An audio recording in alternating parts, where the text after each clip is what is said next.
I got PlayStation fanboys telling me to shut up. What did I do? I literally played a video clip from a PlayStation VP, a financial VP, Lynn Azar. That's all I did. Now, the people telling me to shut up, no.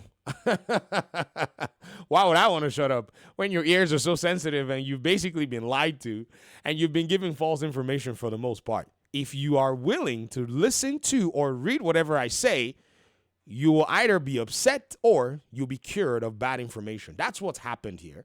You've basically been living in your own little fantasy. You haven't necessarily dealt with, authentic information that's out there in front of you and actually confront it. It's not like anything is so different for you. It's just that you've just decided that you will live in fantasy land. And you know what? I just happen to have a bulldozer in my mind.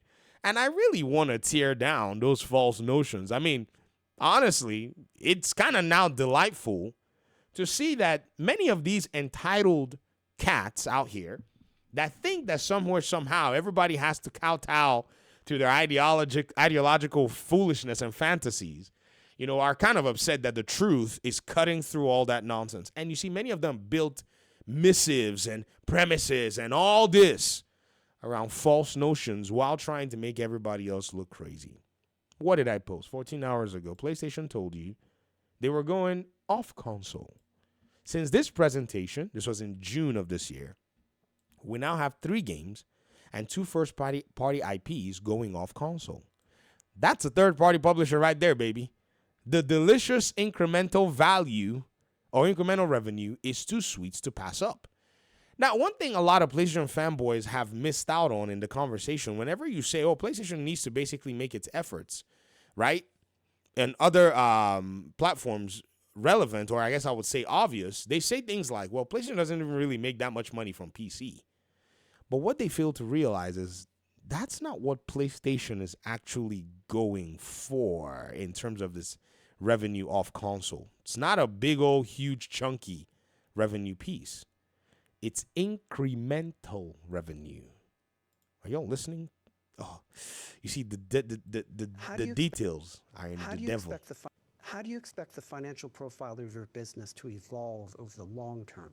So again, the business fundamentals are strong, and we expect this to continue across many key areas.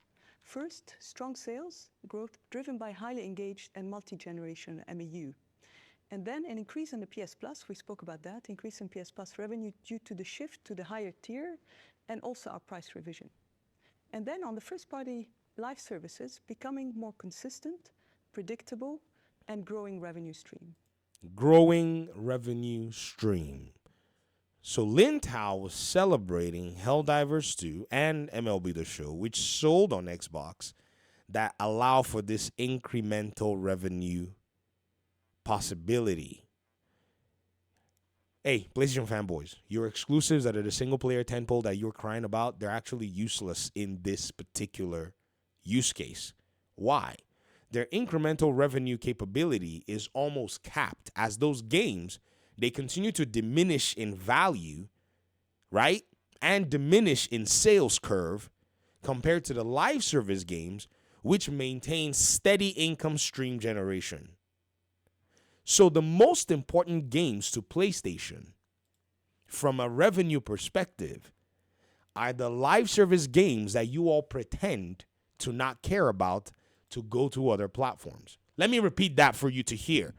The most important games to PlayStation from a revenue perspective are the games that you pretend not to care about. For instance, you'll say things like, no one really cares about that Ratchet and Clank mobile game. Well, PlayStation does. I mean, obviously, if they didn't, care about it, they would not have licensed it or co-developed it with another studio to get it to mobile. Why?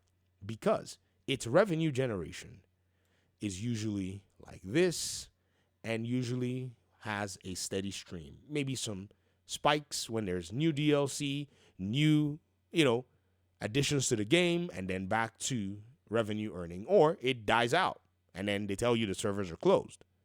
Single player games usually will have that spike in its initial launch.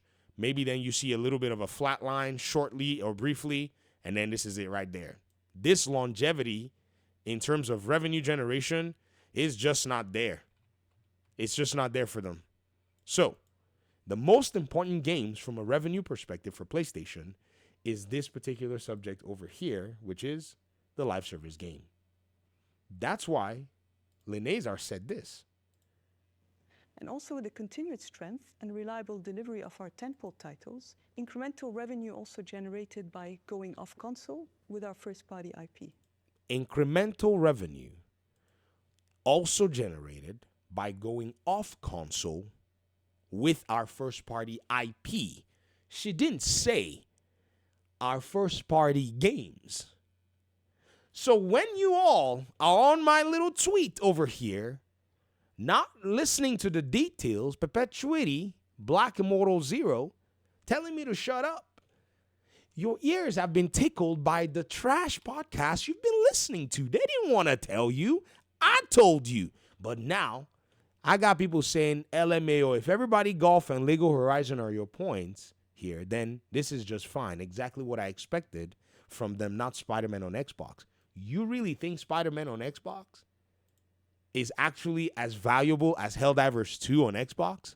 It's not, because Spider-Man 2 did not meet the financial capability, or I guess I'll say the financial metrics that Helldivers 2 surpassed. Shuhei Yoshida told us. In fact, do you know what Shuhei Yoshida said? He said, who would have thought? That's what he said. Bro literally said, who would have thought that Helldivers 2 will outsell Horizon? That's what he said, because Horizon didn't sell as much as Helldivers. Helldivers 2 seemingly has bodied Spider-Man because of that effort and its capability. And not only that, it had the opportunity to go to Xbox, sell units, and is still bringing in incremental revenue for PlayStation. You bring Spider-Man to Xbox, it's going to do the exact same thing that it did on PlayStation. It will flatline after a while. It's not going to go anywhere after a while. Yes, people are going to jump in, buy 2 million, 3 million, 4 million units, whatever. But after it's all said and done, it's going to go ahead and take this same trajectory. Why? Because Xbox gamers, just like PlayStation gamers, prefer Call of Duty. They prefer Fortnite. They prefer Roadblock. I said Roadblock. But we just start calling Roblox Roadblock, because it blocks all roads to big, huge, massive single-player success. That's what they're playing on Xbox. Matt Piscatella told you all this while. So you thinking, right, in your mind, that somewhere, somehow, this incremental revenue is not important to PlayStation is just straight, pure delusional thinking. That's what it is. I'm not going to stop you, though. I need you to keep it up. Keep listening, though. And finally, the strict cost management and the operational excellence we have in place. Which is basically, we're not going to basically make a lot of games. Licensing is what they're going to do so somebody else can eat or share the risk. That's the risk. That's basically the strict cost management that they're pretty much engaging in. And so when you think about all of this, for all of you that are talking such a big game, you don't realize that the rug pull has already taken place. You really think, and I've been telling you Xbox guys, y'all really think that if PlayStation went ahead and just brought these single-player games to your platform, it would mean that they're now this. No, they're already the thing that you think it's going to mean. The big-time third-party publisher on every other platform. Because they brought their most valuable IPs that bring them the most money. This is how PlayStation gets to it with perception, and every single one of you, some of you Xbox and even PlayStation fanboys, you miss it. Get the facade out of it. You'll see exactly at the core, the bones. That's what this is. The bones is them wanting to make this perpetual money bringing in titles. I bet you they're shaking at their knees at Intergalactic. Trust me, they are. They're shaking at their knees at Marathon because the issue that happened, they were more optimistic with it that it would do something strong. Right? Then before you know what's going on, Tokon is going to go to Xbox. Else, it would die. It's a fighting game. Are you listening to me? Those things, they decline in user base if they don't have, comparable levels of support like Tekken and Street Fighter does, and the other fighting games. They'll die. They'll die in user base. They'll die in player interest because something else is going to come out. You don't even understand what's going on. Keep it up.